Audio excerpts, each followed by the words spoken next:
കൂട്ടുകാരെ, ഇന്ന് ഇതേപോലെയുള്ള ഒരു അടിപൊളി സ്നാക്സാണ് തയ്യാറാക്കുന്നത്. ഉണ്ടല്ല, ഇത് ആവിയിൽ തയ്യാറാക്കി എടുത്തതാണ്. അതേപോലെ തന്നെ ഓയിലും ഇതേപോലെ തയ്യാറാക്കി എടുത്തിട്ടുണ്ട്. അപ്പോൾ രണ്ട് രീതിയിലാണ് ചെയ്തിരിക്കുന്നത്. അപ്പോൾ വീഡിയോയിലേക്ക് പോകാം. കൂട്ടുകാർക്ക് ഇഷ്ടമായ ഒന്ന് സബ്സ്ക്രൈബ് ചെയ്ത് സപ്പോർട്ട് ചെയ്യുക. ഹായ് കൂട്ടുകാരെ, സെലം പ്ലസിലേക്ക് സ്വാഗതം. ഇന്നൊരു സ്നാക്സിൻ്റെ റെസിപ്പിയായിട്ട് വന്നിരിക്കുന്നത്. അതിനായിട്ട് ഒരു 1.5 ഗ്ലാസ് പുട്ടിൻ്റെ പൊടി എടുക്കാൻ. ഇതിപ്പം ഞാൻ കുമിച്ച് എടുത്തിട്ടില്ല, അളവ് കറക്റ്റ് ആയിരിക്കണം. ഇപ്പോഴൊരു 1.5 ഗ്ലാസ്സാണ് എടുത്തിരിക്കുന്നത്. 1.5 ഗ്ലാസ് പുട്ടിൻ്റെ പൊടിയാണ് എടുത്തിരിക്കുന്നത്. ഇതിലേക്ക് 1 ടീസ്പൂൺ ഈസ്റ്റ് ചേർത്ത് കൊടുക്കുക. എൻ്റെ കയ്യിരിക്കുന്ന ഇത് ടേബിൾ സ്പൂണാണ്, അപ്പോൾ ഇതിൻ്റെ ചെറുതാണ് ടീസ്പൂൺ എന്ന് പറയുന്നത്. അപ്പോഴതിന് 1 ടീസ്പൂണാണ് ചേർത്ത് കൊടുത്തിരിക്കുന്നത്. 1 ടേബിൾ സ്പൂൺ ഷുഗർ കൂടെ ചേർത്ത് കൊടുത്തിട്ടുണ്ട്. ഇതിലേക്ക് ഇനി ഒരു ചെറു ചൂടുവെള്ളം ചേർത്ത് കൊടുക്കുക. ഇതേപോലെ മുങ്ങിക്കിടക്കാൻ പാകത്തിന് വേണം വെള്ളം ചേർത്ത് കൊടുക്കുക. ഇതിനി നല്ലപോലെ ഒന്ന് കലക്കി കൊടുക്കണം.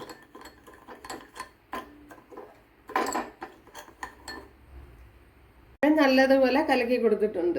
ഇവിടെ ഒരു പാത്രം വെച്ച് കൊടുത്തിട്ടുണ്ട്. അതിലേക്ക് 1 ഗ്ലാസ് പാല് ചേർത്ത് കൊടുക്കുക.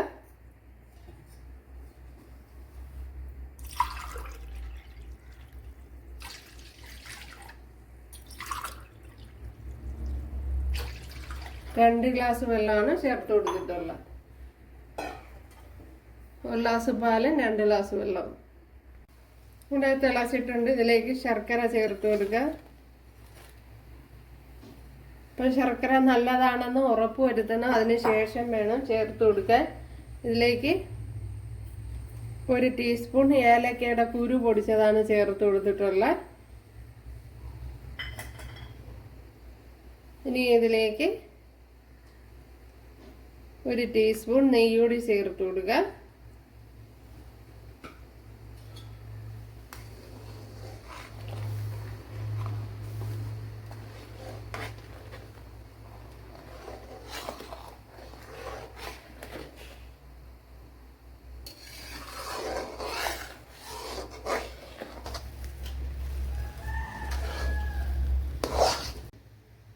ഇവിടെ തീ ഓഫ് ചെയ്തിട്ടുണ്ട്.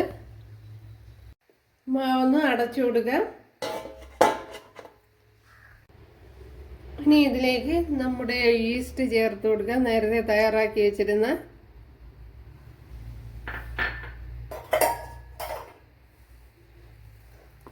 അപ്പോൾ ഇവിടെ തണുത്തതിന് ശേഷമാണ് ചേർത്ത് കൊടുത്തിട്ടുള്ളത്.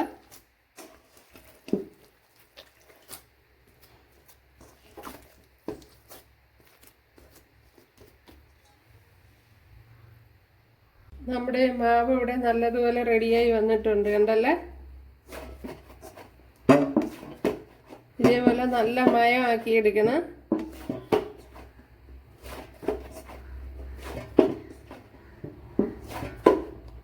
കണ്ടല്ലേ, നല്ലപോലെ സോഫ്റ്റ് ആയിട്ടുണ്ട്. ഇപ്പോഴും മാവെല്ലാം നല്ലപോലെ ശരിയായി വന്നിട്ടുണ്ട്. 10 മിനിറ്റ് വെച്ചിരുന്ന്. അപ്പോൾ ഇതേപോലെ കുറച്ച് വെള്ളം എടുക്കുക. അതിലൊന്ന് കൈ മുക്കിയിട്ട്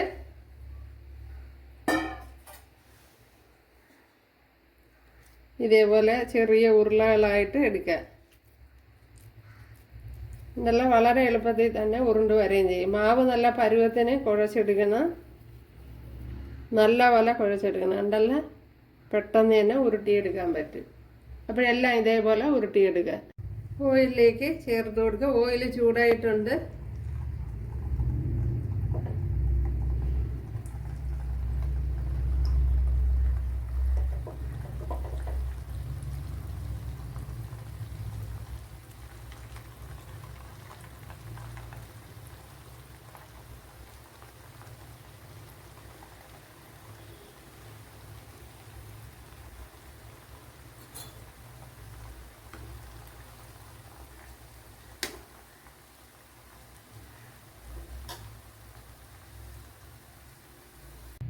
നല്ല ആവിയിൽ വേവിച്ചതും അല്ലാത്തതും എല്ലാം ഇവിടെ റെഡി ആയിട്ടുണ്ട്. എന്താ കാണിച്ചു തരാം.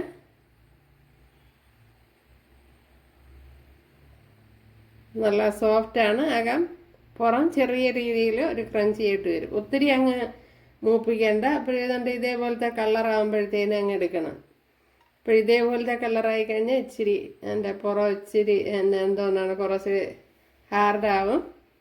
അപ്പോഴതിനേക്കാളും ഇതേപോലെ എടുക്കുന്നത് കുറച്ചുകൂടെ നന്നായിരിക്കും. പിന്നെ ആവിയിൽ വേവിച്ച് കൊടുക്കുക. അത് ഇതേപോലെ സോഫ്റ്റായിട്ടിരിക്കും ഉണ്ടല്ലേ. അപ്പോൾ എല്ലാവരും ചെയ്ത് നോക്കുക. കൂട്ടുകാർക്ക് ഇഷ്ടമായാൽ ഒന്ന് സബ്സ്ക്രൈബ് ചെയ്ത് സപ്പോർട്ട് ചെയ്യുക. അപ്പോൾ അടുത്തൊരു വീഡിയോ ആയിട്ട് കാണാമെന്ന് പറഞ്ഞുകൊണ്ട് എല്ലാവർക്കും താങ്ക്സ്.